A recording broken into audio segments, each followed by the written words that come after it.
Hello everyone, welcome back to S neat. तो आज के वीडियो में अपन बात कर रहे होंगे कि एमबीबीएस अब्रॉड कितना सही है, कितना गलत है, इसके बारे में बात करेंगे। और अगर आप अब्रॉड जाने की कोशिश कर भी रहे हो तो किन किन बातों का आपको ध्यान रखना जरूरी है। तो अगर आपको ये तीन बातें, ये तीन रूल्स अगर नहीं पता, अगर उस कंट्री में या तो आप खुद के बेसिस पे जा रहे हो या फिर किसी काउंसलर के थ्रू आप अगर जा रहे हो अब्रॉड, तो उनसे आप ये तीन क्वेश्चन जरूर पूछ लेना। अगर ये तीनों कंडीशंस फुलफिल नहीं होती हैं, स्पेशली थर्ड कंडीशन, तो आप वहाँ से जाना अवॉइड कर सकते हो अभी भी। अगर आप अभी तक इंडिया से लीव नहीं किए हो वहाँ के लिए, तो आप जरूर इस चीज़ को ध्यान रख लेना और एक बार कंफर्म करने के बाद ही यहाँ से इंडिया से आप वहाँ पर जाना कॉलेज के अंदर। तो वो क्या अपडेट्स होंगी वो मैं बताऊंगा। हालांकि ये वीडियो बनाने का कोई ज़्यादा ज़रूरी तो था नहीं, बट मैं चाहता हूँ कि जो भी स्टूडेंट इस चैनल को देखते हैं या फिर इस वीडियो को देखें और वो कोशिश कर रहे हैं बाहर जाने की, अब्रॉड से एमबीबीएस करने की, क्योंकि इंडिया से वो कोशिश उनकी नाकाम रही, तो उनको ये चीज़ें पता होनी चाहिए। जो हमारे साथ जुड़े हुए हैं उनके साथ किसी भी टाइप का कोई फ्रॉड नहीं हो, उससे बचने के लिए मैं ये वीडियो शूट कर रहा हूँ। इसके अलावा आपको 2024 से रिलेटेड आपको यहाँ पर वीडियोस देखने को मिलेंगी, बट ये मुझे जो थोड़ा ज़रूरी लगा इसलिए मैंने आपको बता दी है। इसके अलावा मैं आपको वो भी बता दूंगा कि कितनी रैंक के ऊपर कौन सा कॉलेज अलॉट हुआ है, उसकी लिस्ट आपको इस वीडियो में देखने को मिल जाएगी कहीं ना कहीं। तो उससे आप चीज़ें मैच कर लेना, क्योंकि कुछ स्टूडेंट्स को मिसअंडरस्टैंडिंग हो रही है, तो उसके बेसिस पर आपको पता लग जाएगा। तो यहाँ पर आपको पूरी तरीके से मैं समझा दूंगा कि किस तरीके से कुछ गलतियाँ हो रही हैं उनको ठीक कर लिया जा सके। और फिलहाल अपन एमबीबीएस अब्रॉड के बारे में बात करेंगे कि वहाँ पर आपको क्या चीज़ों का पता रहना चाहिए। तो एंड तक ज़रूर देखना। यहाँ तक देख लिया है तो लाइक कर देना अभी से, और चैनल पर नए हो तो सब्सक्राइब कर देना अगर आप चाहते हो किसी तरीके की अपडेट आपसे मिस ना हो और एमबीबीएस से रिगार्डिंग आपको हर एक वो पॉइंट, छोटी से छोटी चीज़ें आपको पता लग पाएँ जो आपके लिए ज़रूरी हैं, क्योंकि फ्यूचर बहुत ज़्यादा ज़रूरी है। अगर आप इस चैनल से जुड़े हुए हो तो आपको कोई भी प्रॉब्लम नहीं आने वाली। तो इसके लिए सब्सक्राइब कर लेना। तो चलो स्टार्ट करते हैं आज का वीडियो। क्या क्या पॉइंट्स होंगे वो मैं आपको बताऊंगा, और साथ साथ आपको हर एक चीज़ को नोट क्लियर करता हूँ कि कैसी चीज़ें होती हैं। तो बात करें कि जो भी स्टूडेंट्स एमबीबीएस के लिए अब्रॉड जाना चाहते हैं, तो आपको मेन रूप से ये तीन बातों का ध्यान रखना चाहिए, या फिर कंडीशन आप इनको बोल सकते हो, या फिर जिसके थ्रू भी आप जा रहे हो अब्रॉड, तो उनको आप ये तीन चीज़ें क्लियर जरूर कर लेना। सबसे पहली बात है कि ड्यूरेशन, कोर्स का ड्यूरेशन कितना होगा, यानी कि एमबीबीएस का ड्यूरेशन कितना होता है। मेनली तो अपने इंडिया के अंदर 4.5 साल का होता है, 4 से 5 साल के बीच में। लेकिन बाहर अगर आप अब्रॉड जाते हो तो वहाँ पर ऑलमोस्ट 6 साल या फिर 5.5 से 6.5 साल का कोर्स ड्यूरेशन होता है, जैसे कि कजाकिस्तान, रसिया वगैरह में। कजाकिस्तान, किर्गिस्तान तो सारे रूस के साइड है, तो वहाँ पर इतना ड्यूरेशन होता है, ट्यूशन ड्यूरेशन। तो इसका आप पहले से पूछ लेना कि ट्यूशन ड्यूरेशन कितना है। तो अगर ये होता है, अगर कुछ स्टूडेंट्स के माइंड में ये भी आता है कि सर हम, अगर हमारा साल बर्बाद हो रहा है इंडिया में, तो हमारा बजट इतना है कि हम इंडिया के कॉलेजेस भी अफोर्ड कर सकते हैं, लेकिन क्योंकि हम एक साल बचानी है इसलिए हम बाहर जा रहे हैं। तो देखो यार, इंडिया में एमबीबीएस का कोर्स जो है 1 साल कम का होता है, 1 से 1.5 साल कम टाइम ड्यूरेशन का होता है। तो अगर आप अब्रॉड जाते हो इसलिए सिर्फ कि हमारा 1 साल बच जाए, तो वो बचने नहीं वाला है, क्योंकि वो तो वहाँ पर एक्स्ट्रा लगेगा। तो आपको ये पता होना चाहिए कि वहाँ पर 1 साल एक्स्ट्रा लगेगा, तो क्यों ना आप 1 साल ड्रॉप लेके नेक्स्ट ईयर यहाँ पर इंडिया से ही कर लोगे, तो वो साल आपका कवर हो जाएगा, क्योंकि इंडिया में अब्रॉड से 1 साल कम में आपका कोर्स ड्यूरेशन कंप्लीट हो जाएगा। तो ये बात भी आपको क्लियर हो गई कि जिनके माइंड में ये था कि हम बाहर जाके अपना साल बचा लें, उसके रिगार्डिंग। तो ये पॉइंट भी आपका क्लियर हो गया, हालांकि मैंने मेंशन नहीं किया बट मैंने बता दिया है। तो कोर्स ड्यूरेशन आपको पता होना चाहिए कि कितने कोर्स ड्यूरेशन में आपकी एमबीबीएस की डिग्री वहाँ पर मिलेगी, यानी कि सिर्फ ट्यूशन फीस, सॉरी ट्यूशन को जो ड्यूरेशन है वो कंप्लीट होगा, इसके बारे में पता होना चाहिए। फर्स्ट है, सेकंड जो कंडीशन है वो है इंटर्नशिप। 1 ईयर की इंटर्नशिप वहाँ की ज़रूरी है। तो ये भी आप वहाँ से पता कर सकते हो कि इंटर्नशिप होती है कॉलेज में या फिर नहीं, क्योंकि बहुत ज़्यादा डिपेंड करता है अपनी लैंग्वेज पे। क्योंकि अपन इंडिया में अगर आप एज ए डॉक्टर काम करते हो, तो जो भी पेशेंट आएंगे वो तो अपनी इंडिया की हिंदी लैंग्वेज या फिर जो अपनी नॉर्मल लैंग्वेज है वो यूज करेंगे। तो जैसे ही वैसे ही उसी तरीके की कंट्री में जिसमें आप जा रहे हो, वहाँ के लोग, जो नॉर्मल लोग आएंगे, पेशेंट आएंगे, उनको इंग्लिश तो नहीं आ रही होगी, वो तो आके लोकल लैंग्वेज बोलेंगे, तो आपको वो लोकल लैंग्वेज भी तो आनी चाहिए, क्योंकि आपको बताया ये जाता है कि सब कुछ इंग्लिश में होगा। वो बात सही है, आपकी स्टडीज़ इंग्लिश में होगी, सब कुछ इंग्लिश में होगा, बट पेशेंट आएंगे वो तो इंग्लिश वाले नहीं हैं, वो तो जैसे अपने इंडिया में हैं वैसे ही होंगे। आप देखते भी होंगे बहुत सारी जगह पे कि लोग अपनी ही लैंग्वेज ओनली बोल पाते हैं, अपनी जो लोकल लैंग्वेज होती है वो बहुत से तो हिंदी भी नहीं बोल पाते।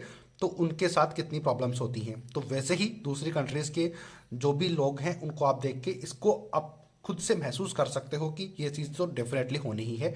तो इंटर्नशिप के बारे में आपको पता होना चाहिए, 1 साल की इंटर्नशिप वहाँ पे होती है, फिर आपको इंडिया में आने के बाद भी इंटर्नशिप करनी होगी। लेकिन इसका थर्ड रूल क्या है वो बहुत ज़्यादा ज़रूरी है, तो उसके बारे में अपन बात करते हैं। कंडीशन है ये वाली बहुत ज़्यादा मोस्ट इंपॉर्टेंट और ज़रूरी कंडीशन ये है कि वहाँ पे एज ए डॉक्टर काम करने की परमिशन। तो ये आपको बहुत ज़्यादा हेल्प करेगी कि ये जरूर पूछ लेना सबसे पहले कि वहाँ पे हमें एज ए डॉक्टर काम करने की परमिशन मिलेगी या फिर नहीं। क्योंकि अगर इंडिया में आके आप इंटर्नशिप करोगे किसी भी हॉस्पिटल में तो वहाँ पर आपको एज ए डॉक्टर तो काम किया हुआ होना चाहिए ना, तभी तो आपको यहाँ पे काम मिलेगा। वरना तो इंडिया में ऑलरेडी काम कर रहे हैं तो उनके पास तो डिग्रीज वगैरह सब कुछ हैं, तो आप वहाँ पे क्या प्रूफ दिखाओगे कि हमने ये काम किया हुआ है। तो तभी तो आपको काम पे रखेंगे, चाहे आप किसी भी फील्ड से हो, कौन से भी डिपार्टमेंट से हो, कार्डियोलॉजी मतलब जो भी न्यूरोलॉजी कार्डियोलॉजी जिससे भी हो, तो उसका आपको पता होना चाहिए। नॉर्मल मेडिसिन या फिर इमरजेंसी मेडिसिन से आप हो, किसी भी तरीके के फील्ड से आप हो, तो तभी आपको वो रख पाएंगे जब आपके पास ये हो। तो अगर आप वहाँ पे एज ए डॉक्टर काम करने की परमिशन आपको नहीं है, फॉर एग्जांपल जैसे कि फिलीपींस फिलीपींस ये थर्ड जो इक्वेशन है, थर्ड जो कंडीशन है इसको फॉलो नहीं करती है। तो अगर आपने प्लान किया हुआ है फिलीपींस जाने का तो सबसे पहले ये चीज़ क्लियर कर लो, थर्ड वाला रूल, कि आपको वहाँ पे एज ए डॉक्टर काम करने की परमिशन मिलेगी या फिर नहीं। तो अगर आपने ये कंडीशन फॉलो नहीं की, चलो मान लो ये फर्स्ट और सेकंड इक्वेशन कंडीशन अगर फॉलो हो भी जाती है, 1 साल की नहीं 1.5 साल की हो जाती है, कोई बात नहीं है। ट्यूशन ड्यूरेशन 6 साल होती है, 7 साल हो जाएंगी, 1 साल ऊपर नीचे हो जाएगा। लेकिन उसके बाद भी क्या गारंटी है कि आपको एज ए डॉक्टर काम करने का मौका मिलेगा। अगर ऐसा नहीं होता है तो फिर आपका जो साल आपने इन दोनों जो कंडीशन है इनमें वेस्ट किया है या फिर इन्वेस्ट किया है, तो उसका फ़ायदा क्या होगा जब आप ये कंडीशन कंप्लीट नहीं करोगे। तो मेरा कोई वो नहीं है कि आप अब्रॉड मत जाओ, बहुत से स्टूडेंट जाते हैं, जा भी रहे हैं, जा भी रखे हैं। तो उनसे ये चीज़ें तो पता होनी चाहिए ना पहले। जैसे कि आप में से कितने स्टूडेंट हैं या फिर कितने पेरेंट्स हैं जिनको ये पता है कि इंडिया में एमबीबीएस कैसे कैसे होती हैं, एमबीबीएस होने के बाद क्या प्रोसीजर होता है, कैसे इंटर्नशिप होती है, कैसे होती है। अगर वो आपको पता इंडिया का नहीं है तो फिर आप बाहर की कंट्रीज़ का कैसे पता कर सकते हो कि वहाँ की चीज़ें इंडिया से बेटर होंगी। ये बात आपको पता होनी चाहिए। आप खुद से ये चीज़ें सोच के देखो, क्योंकि at least at the end of the day आपको खुद को काम करने होंगे, आपको खुद को सारी चीज़ें अरेंज करनी पड़ेंगी। तो अगर आपको किसी को हॉस्पिटल में इंटर्नशिप भी करनी होगी तो हो सकता है वहाँ पर आपके पास अगर ये नहीं होंगी तो आपको वहाँ पर भी फीस देके इंटर्नशिप करनी पड़ेगी, तो वो आपके लिए प्रॉब्लम हो सकती है। तो ये वाली कंडीशन बहुत ज़्यादा इंपॉर्टेंट है, ये पूछ लेना। जैसे कि फिलीपींस मैंने आपको बताया कि वहाँ पर ये थर्ड रूल को फॉलो नहीं करती हैं, तो इसके बारे में आपको पहले से पता कर लो। जिस भी आप कंट्री में जा रहे हो वहाँ से पहले से ही चीज़ें कंप्लीट कर लो। वीडियो बनाने का रीज़न यही था कि जो इस चैनल से जुड़ी हुई स्टूडेंट्स हैं, पेरेंट्स हैं या फिर जो भी फैमिली हैं, उनको उनके साथ किसी भी टाइप का कोई फ्रॉड ना हो। सारी चीज़ें आप पहले से पूछ के रखो ताकि आपको आगे दिक्कत नहीं आए, वरना 1 साल बचाने के चक्कर में आप काफ़ी ज़्यादा साल खराब कर दोगे।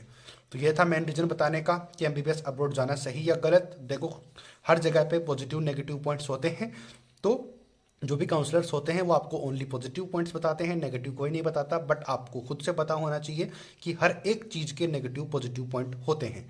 तो मैंने आपको समझाने की कोशिश की है हर एक तरीके से। अगर फिर भी आपके कोई डाउट्स रहते हैं तो आप कमेंट बॉक्स में कमेंट करके पूछ लेना। इसके अलावा मैंने अब्रॉड के बारे में आपको सारी चीज़ें क्लियर कर दी। इंडिया में ऑलरेडी एमबीबीएस के एडमिशन्स ऑल इंडिया कोटे से कंप्लीट हो चुके हैं, स्टेट के काउंसलिंग में चल रहे हैं। तो आप जिस भी स्टेट से हो, जिस भी स्टेट में आप एमबीबीएस लेना चाहते हो, तो वहाँ के जो नोडल सेंटर होते हैं वहाँ के कॉलेज में जाके आप अपना एडमिशन सिक्योर करवा सकते हो अगर सीट वैकेंट है तो। बाकी चीज़ें मैंने आपको वीडियोस के थ्रू बताई हुई हैं, तो जैसे जैसे अपडेट आती रहेंगी हम आपको बताते रहेंगे। बाकी नीट 2024 के लिए आप इस चैनल पे बने रहो, आपको सारी चीज़ें मिलती रहेंगी फिजिक्स केमिस्ट्री और बायो से रिलेटेड।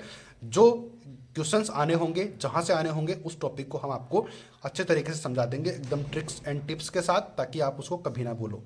लॉन्ग टर्म्स के लिए आपको याद रहेगा। तो बाकी लिस्ट में लगा दूंगा कॉलेज की।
आई होप कि आपको चीज़ें समझ आई होंगी। अगर वीडियो पसंद आया है तो लाइक सब्सक्राइब जरूर कर देना। मिलते हैं नए अपडेट नई वीडियो के साथ। जितने प्लेटफॉर्म आप यूज़ करते हो वहाँ पर शेयर भी कर देना, बाकी तो वो भी आप देख लेना। मिलते हैं नए अपडेट नई वीडियो के साथ। जय हिंद।